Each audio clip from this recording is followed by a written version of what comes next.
we've got absolutely no regrets in terms of moving over here, and we are living the lives that we'd always hoped to be living. Well, I didn't want to come at first. You didn't want to come. Really? That was you didn't want? Yeah, I didn't want to come.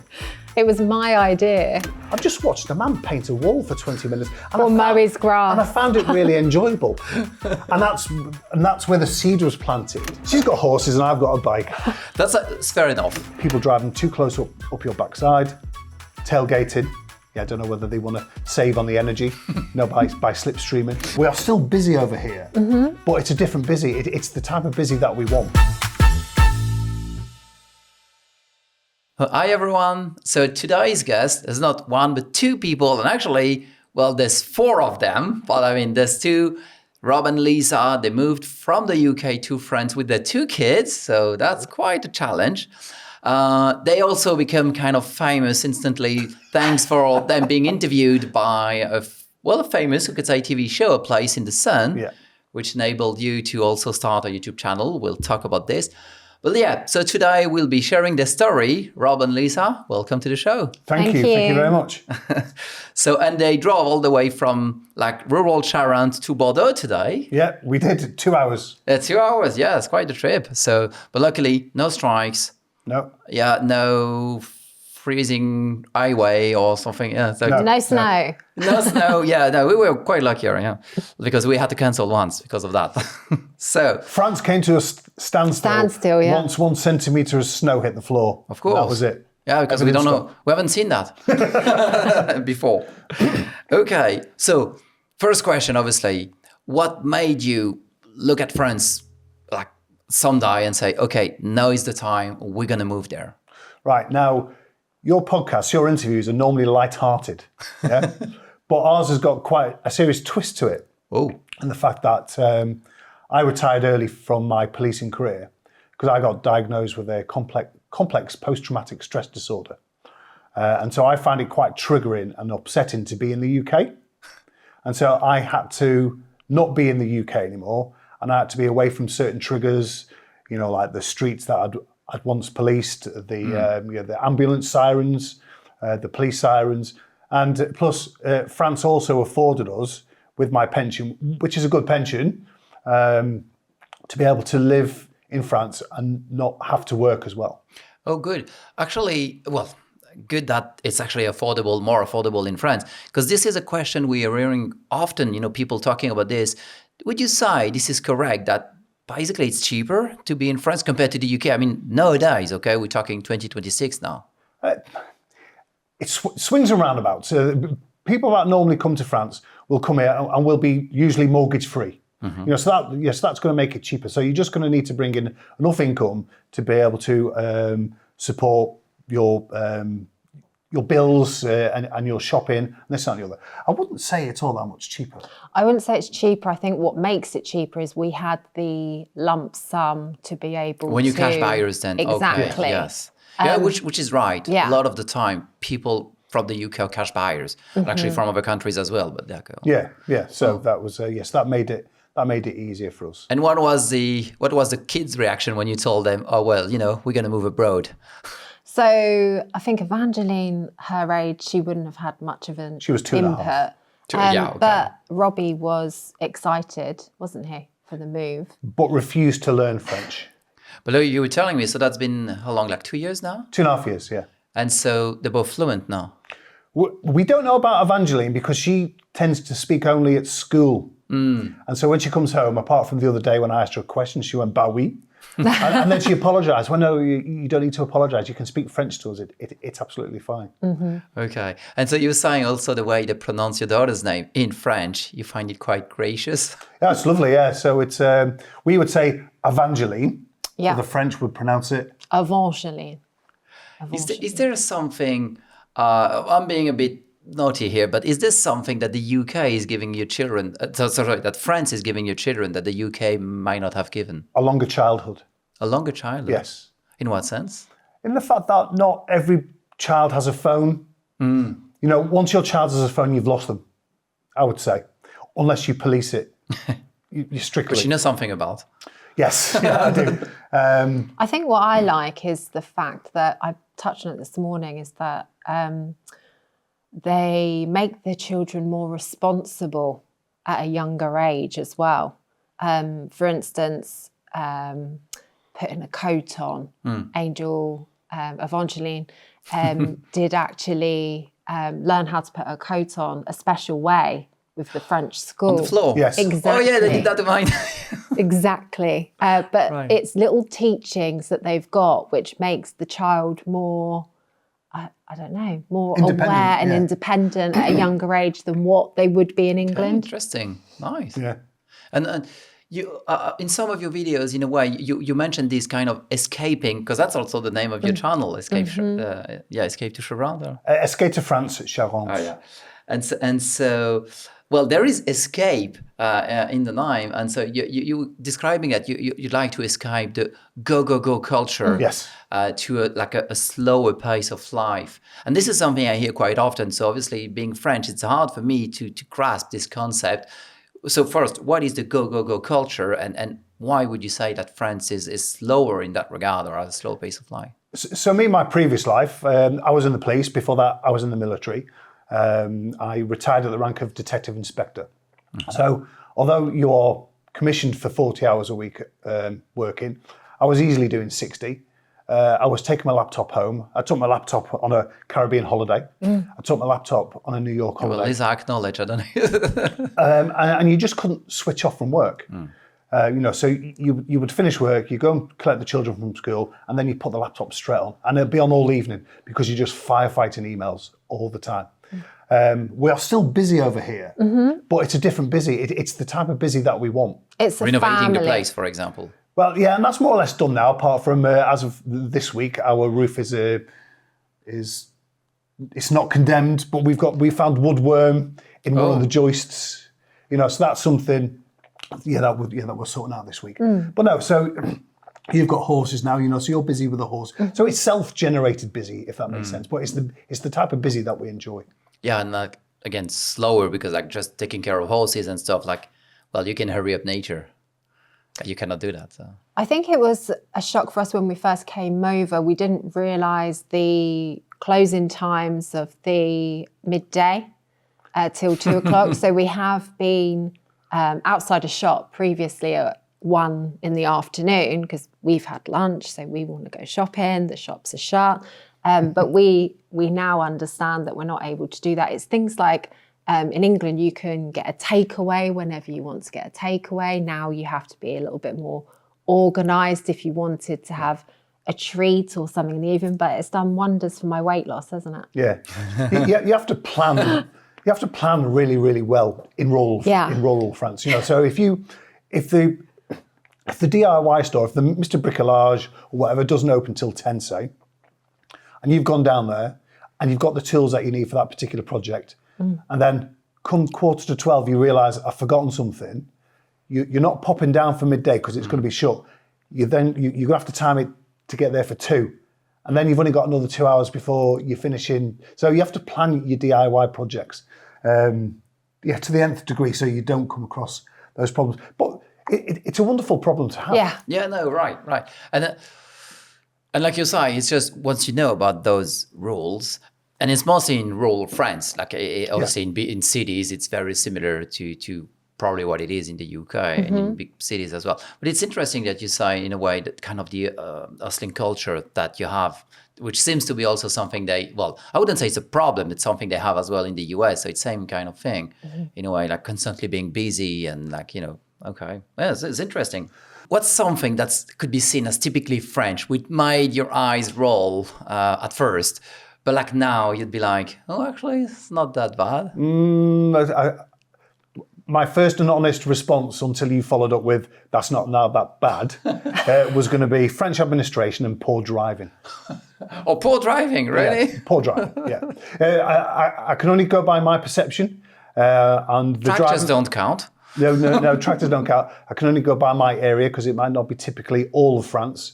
And it may not be even French drivers that I'm witnessing. It could be a melange of a number of cultures. But people driving too close up your backside, tailgated. Yeah, I don't know whether they want to save on the energy, by slipstreaming. Approaching junctions too fast. and then coming to an immediate stop. That and the French administration is. This is les 24 heures du Mans. That's this is the country of the. No, I know. Now, I've worked in an organisation where bureaucracy is ridiculous. So I'm used to that type of administration and being frustrated by it. But then moving to France takes it to the next level of frustration. It really, really does, and duplication. Okay. Okay. Well, I'll take this for an answer. Okay. Also, you went from for whatever it is, I don't know, but from a semi in the UK to like 100 years old property in rural France with horses and all. What got you hooked to that new lifestyle kind of instantly? Because you went there, I think, like you found your property through the Place in the Sun show as well. But what got you hooked to that particular place and made you want to leave? I think you can live like a millionaire in France, if that makes sense. So for quite a small amount of money, so we paid £137,000 for our house, so about 165,000 euros. Our house in some parts of the UK will be over £1 million. So properties are cheaper though. Yes, 100% cheaper. Okay. And the amount of land that we've got just a tad over 2 acres. You can't have 2 acres in England. Yeah. We had a postage stamp. Yeah. Unless you have quite a bit. Yeah. Unless you have coin. Yeah. Exactly. Yeah. So it was that got us hooked to that particular house. We did see other houses. We did see other houses, but I think from my point of view, I wanted to be secluded. Okay. I didn't want. I love the idea that we go shopping once a week, that we get everything, we get back to the house and we're at the house. How far from shopping are you? Everywhere's half an hour away. 30 minutes. Well, okay, it's not that bad. Isn't it? So just the thought of coming to Bordeaux today with me, it's a bit of a mission, isn't it? Yeah. Getting me anywhere, because it's going into a city, it's busy, it's traffic, it's not things that I like. I've had enough of doing that in England. And for me, I do like my horses, I like my peace, my quiet, the countryside, and I'd rather travel to do the shopping or anything like that than have it on my doorstep now. Yeah, agreed. You've also, it's interesting, you mentioned you like quiet as well, and you did mention administration being something you're fan of in France, because you also openly mentioned the shock when you first found out about the property tax in France, and also kind of some of your bills like doubling overnight in a way. Yeah, right. So that wasn't an issue with France. That was an issue with planning. No, with the tax foncière is still cheaper, a lot cheaper than what would be called the council tax back in the UK. It's just that our house was first a barn, and then it got converted into a house with only the front part of the house, which was 90 metres squared. So the tax foncière was based on a 90 metre squared house. People who moved in after that, who made the house bigger and renovated it to almost what it is now, didn't update the tax people. So when we moved in, after a year, we got sent a letter saying, right, you've been in a year now, we would like all the room measurements. So which we did, and they said, well, you live in a 180 metre squared house now. I said, and we've only got it down as 90 metres squared. You now need to pay double, and you now need to pay for last year too. So that is not France's issue. That is a. I don't want to say the word dishonest, but that is. I'm going to say the word dishonest because of my policing background. That is an omission. They didn't disclose that. An omission from the previous residents. Okay. To update the French authorities. So to pull this string a bit further, what would you say, looking back, were your biggest financial mistakes then?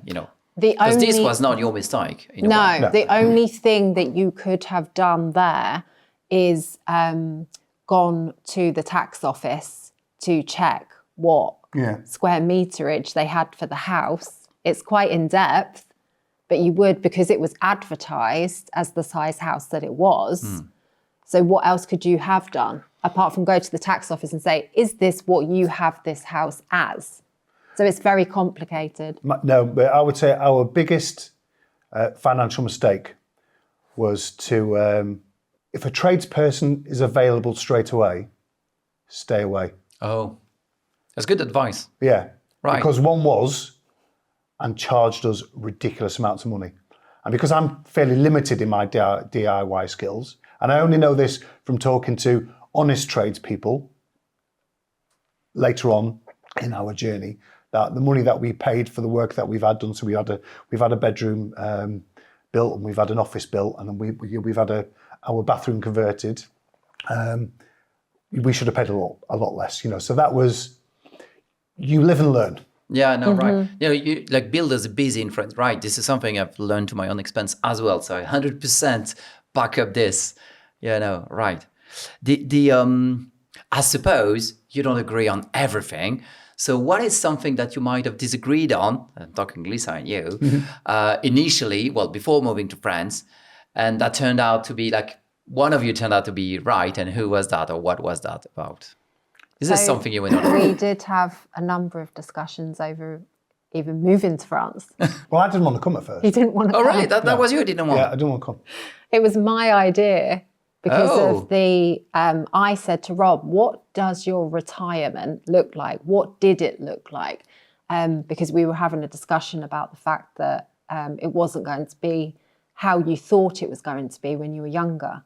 And I said, well, you can have that.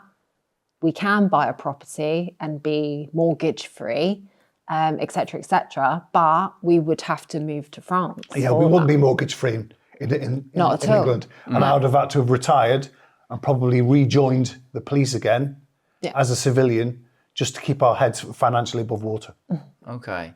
Well, so it's good. So actually, she got you to move. No, 100%. Because now, like you're the one who seems like very trying to integrate the culture head on. So and the way she did that was through YouTube, was by following channels like French Countryside Life. Put the link in the description.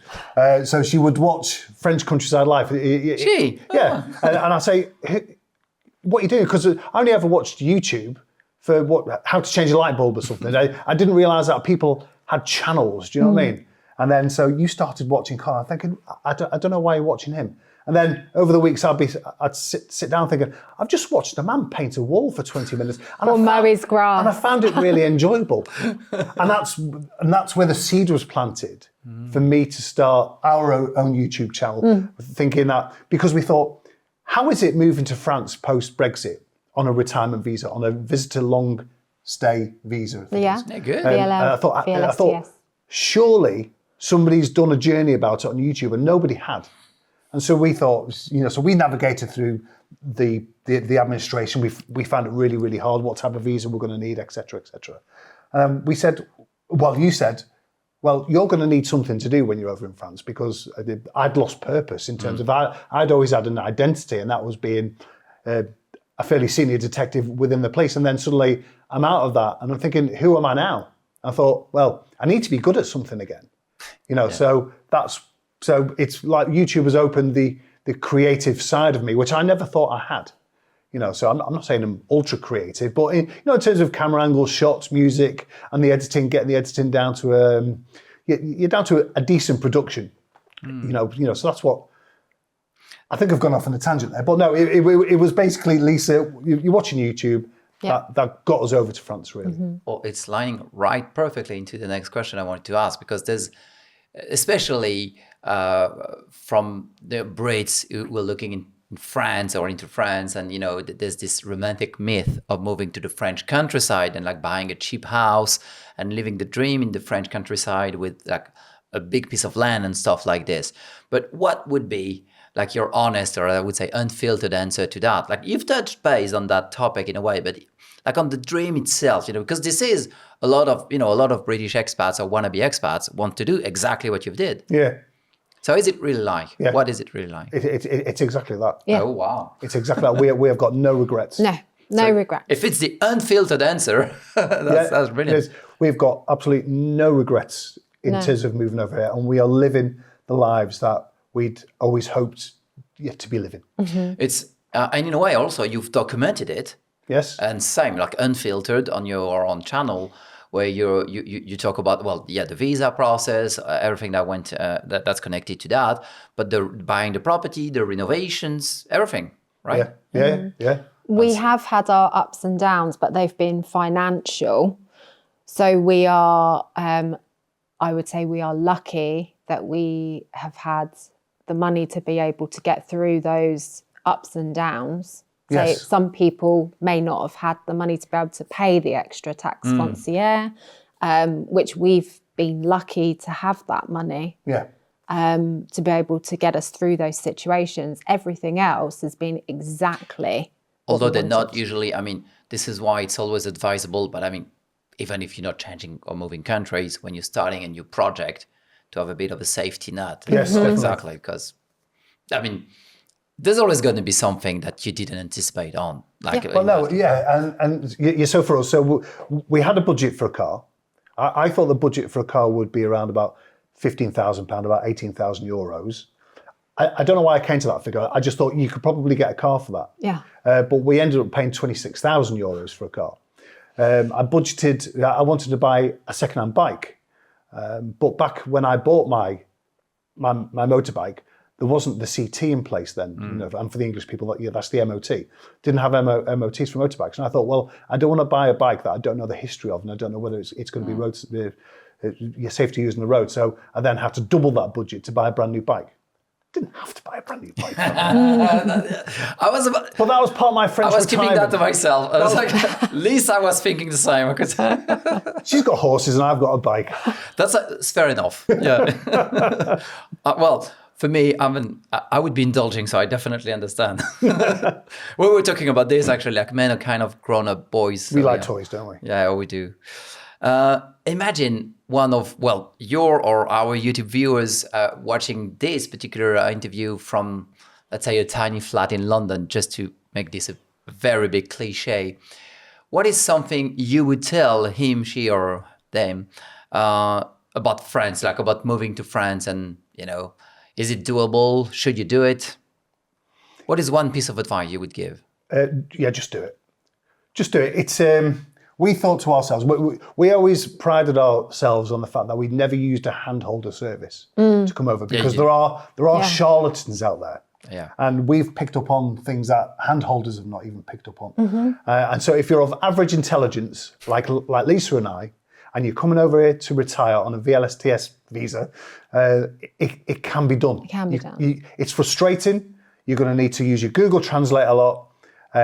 Watch our YouTube video, skate to France, Charente, and watch the videos right from the very start. We film every single day of our lives. We post Mondays, Wednesdays, and Fridays. We talk about the good, the bad, and the ugly, because it's not perfect. Your life is never perfect, but it's as perfect as it's ever going to be, isn't it? But it is doable.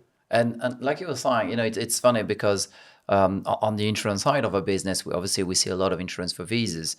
And it's interesting what you're saying, because we do see a lot of people end up doing that themselves. So without a handholder, without immigration lawyers, I would say they probably account to like 80% of our clients.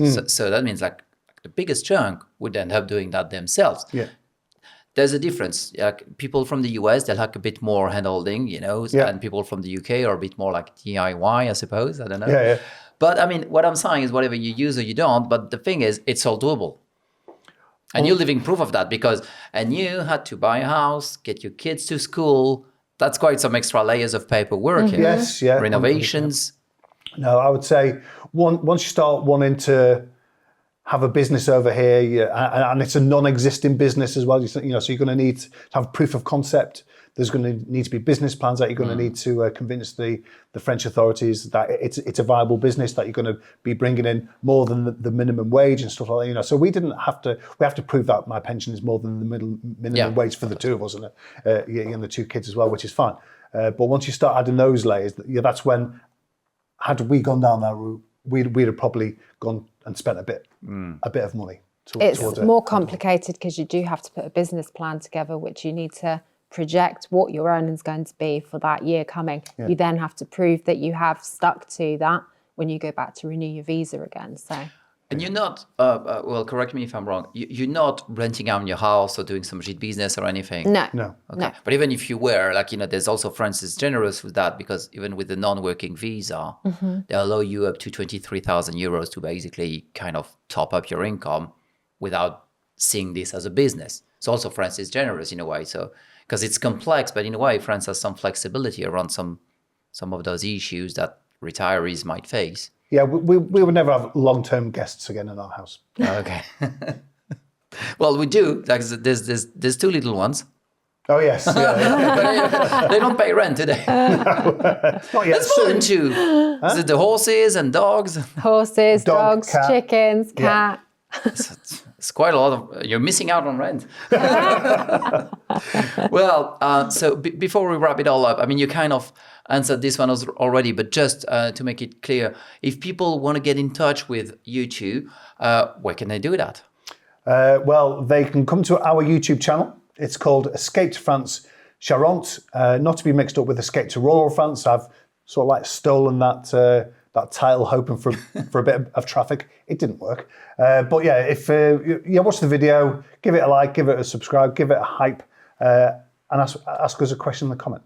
Yeah, and you were very responsive. This is how we first met. I think I found you that your details were there, and you did respond to me. Yeah, I did. Yeah, and You're very responsive. I'm very responsive. And having a look at the YouTube analytics, I replied to 10,500 comments last year. Oof, that's quite a lot. It is like a full-time job. That's good. That's good. People are engaged, and and you're there for them. It's That's important. good. And a lot of French people as well. But which is even twice as better because that means they speak English. We speak English in France, see? Yeah, but a lot of people just speak to me in French.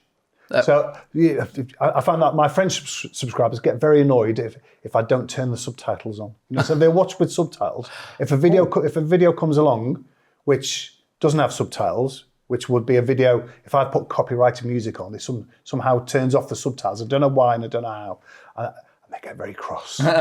Because they do watch and they ask me questions in French and I try my best to understand it. It's lovely. I like the idea. Sounds very French to be crossed because there's no subtitles. It's good. Well, Rob and Lisa, thank you so much for coming and driving 2 hours for this interview. Thank you for having us. You're welcome. Well, and we'll see you soon because it's not the first time around and definitely won't be the last. No, and I interviewed Fabian. So go and have a look at the channel, probably from about a year ago. Ish? Yeah. Ish, maybe a bit after that. I interviewed Fabian for about 25 minutes. So if you want to know a bit about Fabian and his life in France, then go and have a look at that video too. Thank you, Rob. So see you soon. See you See you soon. À bientôt. À toutes. À toutes. À toutes. Bye. Learning.